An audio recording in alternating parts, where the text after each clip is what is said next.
नमुना विष्णो नाम सहस्रनाम प्रप्यते पण्डिते नित्यं श्रोतुमिच्छाम्यहं प्रभो श्रीश्वर उवाच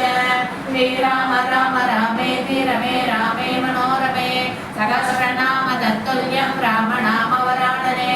श्रीराम राम रामेति रमे रामे मनोरमे सहस्रनाम तत्तुल्यं रामनामवरानने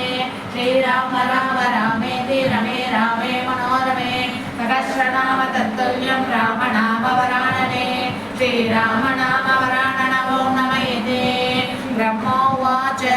नमो सन्ताय सहस्रमूर्तये सहस्रपादाय शिरोरपाहरे सहस्रनाम्ने पुरुषाय शाश्वते सहस्रकोटियुगधारिणे नमः सहस्रकोटियुगधारिणे ओं नमः संजय उवाच यत्र योगेश्वर कृष्णो यत्र भद्रो धनुर्धरः तत्र श्रीविजयो बोधे त्रिपाठिदेवदेवमः श्रीभगवान् उवाच अनन्या चिन्तयन्तो मां ये जना पर्युपासते येषां नित्याभियुक्तानां योगक्षेमं वहाम्यहं परित्राणाय साधूनां विनाशाय च दुष्कृतां धर्मसंस्थापनार्थाय सम्भवामि युगे युगे आत्रा